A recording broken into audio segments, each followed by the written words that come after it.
আল্লাহ তাআলা চারভাবে মানুষ জাতিকে সৃষ্টি করেছেন। মা এবং বাবা ছাড়া প্রথম মানব জাতির পিতা আদম আলাইহিস সালামকে মাটি দিয়ে সৃষ্টি করেছেন। সরাসরি মাটি দিয়ে সৃষ্টি করা হয়েছে।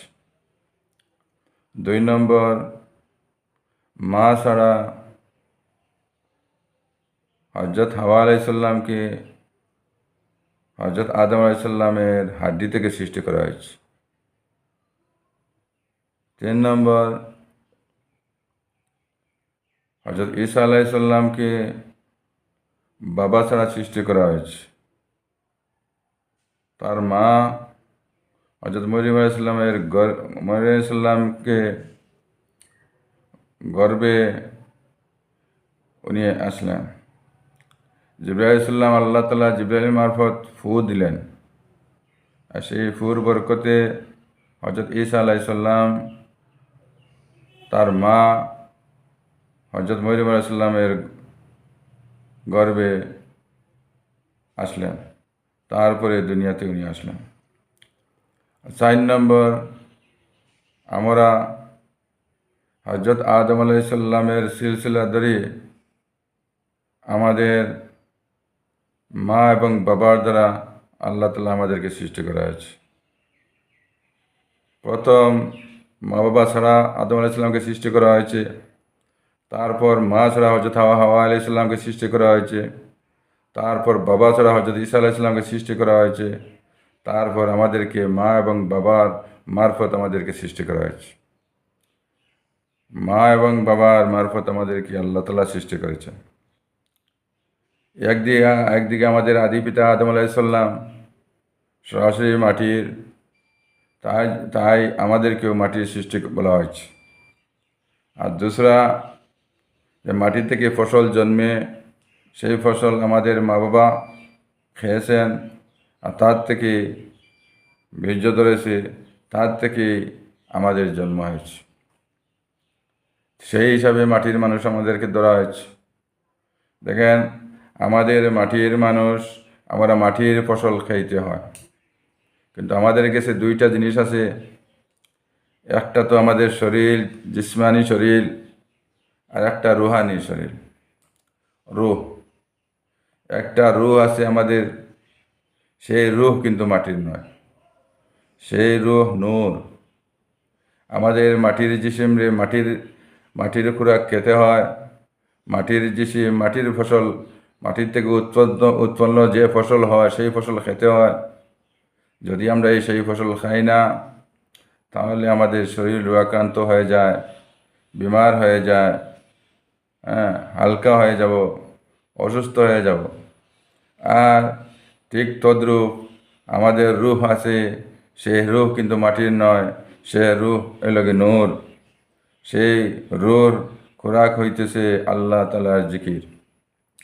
যদি আমরা আল্লাহর জিকির করি, আমাদের রূহ খোরাক হয়ে যায়। রূহ, আল্লাহর জিকির হইল কি নূর।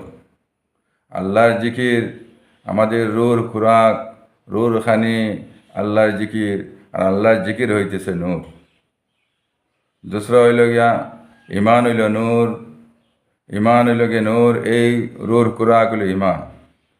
নামাজ হইল নূর, এই নামাজ হইল আমাদের রূহর খোরাক। ইলিম হইল নূর, এই ইলিম হইল গিয়ে আমাদের রূহর খোরাক। এইভাবে প্রত্যেক আমল আমাদের খোরাক, প্রত্যেক আমল নূর, প্রত্যেক আমল নূর। কোরআন শরীফ পড়া নূর, দোয়া করা নূর, প্রত্যেক নেক আমল করা নূর। এই নূর হইল গিয়ে আমাদের রূহর খোরাক। যদি আমরা এটা ছেড়ে দিই, তাহলে আমাদের রোগাক্রান্ত হয়ে যাবে, আমাদের মৃতর সমতুল্য হয়ে যাবে। এই জন্য আমাদের রূহর খোরাক, জিসিমের খোরাক দেওয়ার জন্য জান তোড় মেহনত করতে হয়, পরিশানির মধ্যে থাকতে হয়। দুনিয়ার পরিশানির মধ্যে তাকিয়া কী রকম মানুষে জিসিমের খোরাক দিতে লাগে, সেই চেষ্টার মধ্যে লাগিয়া থাকে। আর রূহর খোরাক, তো রূহর খোরাকের জন্য মানুষের অত চেষ্টা করতে চায় না।